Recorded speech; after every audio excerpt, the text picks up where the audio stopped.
The beauty is every day. I mean, Montana is gorgeous as well. Yeah. It's just different. And to have the magnitude of everything from these mountains all around us, and they're loaded with snow. The mountains are right in your face. It's like being in a ski town 24/7. Oh. And this is just the way it is here in the winter. So that was that for me. That's the biggest impression. And then it's just been terrific. The people we've met here have just been absolutely incredible. Everybody's so friendly. So friendly. Yeah. We love it here. Yeah.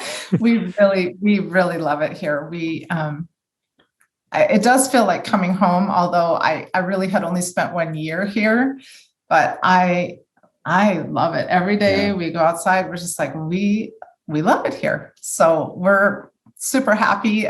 I would say for anyone wanting to live in a trailer in the winter, one thing that was surprising to me was how damp it is. It's damp. It's much more damp here than it is in Montana, where we're from. And people, it's really funny. Like I always thought of Alaska as being a really, really dry, kind of a cold, but you say that compared to Montana, it's still pretty damp.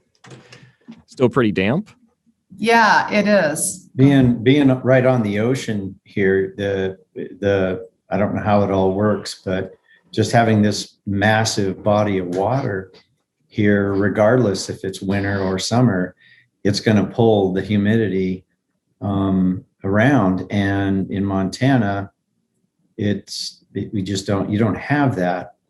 It's the clouds have dispersed most of their water on the mountain ranges from the coast. And certainly you get snow in Montana too, but not like here.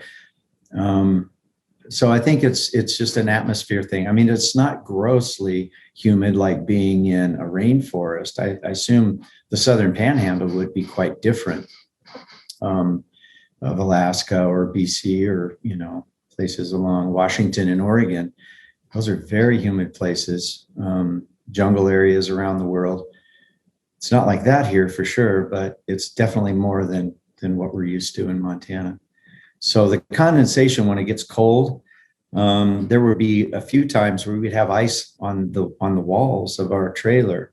So you just had to be very cognizant of that issue when it got really cold. We do have a dehumidifier inside the trailer, which captures a lot of humidity. The propane heat gives off water vapor as it heats too. So that's kind of a wet heat. Added thing. Anywhere that there is an airspace, I will just tell you, if you're wanting to live in a trailer up here and I think if you are completely off grid, the only way that I can really think of to mitigate that would be to put a wood stove in your trailer. I cannot think of any other way to keep it from really condensing. And you have to watch, because under the cushions, under the bed, you have to lift that stuff up after a cold spell or sometimes during a cold spell to get it dried out, or you will have mold problems. Like, there's no way. You got to watch it. And the other thing that I learned is you cannot pack every single nook and cranny of that trailer to the walls. It's just like a tent. You can't touch the walls of a tent or it will condense and the water comes in. So it's the same thing with the trailer. Even this fiberglass trailer, which is, much thicker walls than a regular stick-built trailer.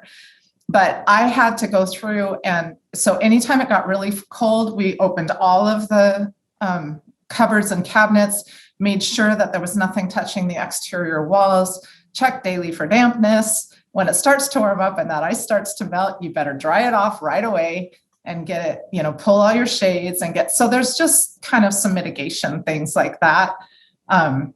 We do have propane, and we have the dehumidifier running 24/7 in there. And that has been a lifesaver.